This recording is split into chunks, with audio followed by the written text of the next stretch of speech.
Mr. and Mrs. Monster were very proud of their 3 eggs. Mr. Monster kept them warm by huffing with his hot, stinky breath, and Mrs. Monster screeched to them.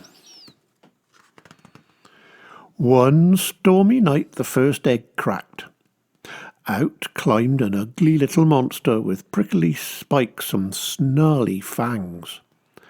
"Ah, he's frightful," sighed Mr. and Mrs. Monster happily. So that's what they called him. Then the second egg cracked. Out climbed another ugly little monster with horny spines and bristly warts. "Ooh, she's horrid," gasped Mr. and Mrs. Monster happily. So that's what they called her. Then the third egg shook a bit. Frightful and Horrid gave it a poke. Out crept something very soft and pink. "Ugh, he's sweet," said the little monsters. "Let's squash him." "Well, he's not what we expected," said Mrs. Monster. "He is a bit of a shock." "Let's throw him in the rubbish bin," said Mr. Monster.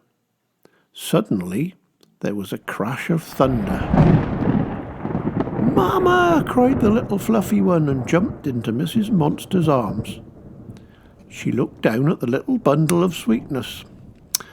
"Well, I think we'll keep him," she said. "He may look different, but inside he is a monster just like us." So they called him Little Shock. Each day, Frightful and Horrid grew hairier and scarier. They learned how to spit, hiss, and snarl and scratch. But Little Shock grew more fluffy. He liked to gurgle and roly-poly and twinkle his big blue eyes. He loved his brother and sister and followed them everywhere. "If you want to play with us, you've got to be wild and rampageous," said Frightful and Horrid. They showed him how to howl at the moon until it hid behind a cloud. But Little Shock was afraid of the dark. They showed him how to squash and stamp and trample. But Little Shock saw a worried worm and sat down to give it a hug. "Ugh," sneered Frightful and Horrid. "He's such a cutie pie." Soon Frightful and Horrid were bold enough to go monstering in the wood. "You must take your brother with you," insisted Mrs. Monster. Frightful and Horrid snorted grumpily, but they put Little Shock in a trolley, hid him under a blanket, and tugged him along. In the wood, Frightful leapt out at a fox and made its fur turn white. Horrid pounced on a wild pig and made it jump into a tree. They had a wonderful time. Little Shock cuddled his blanket and played peekaboo with a mouse. "What shall we do now?" said Frightful. "Let's find something big to scare," said Horrid. Something big rustled in the bushes ahead, so they crept up on it. Frightful and Horrid saw a hairy hump. They winked at each other, took a deep breath, and roared. But the hairy hump was only a little bit of a big monster. It snarled and flashed its fiery eyes. "Who dared to roar at me?" Frightful and Horrid were too terrified to run away.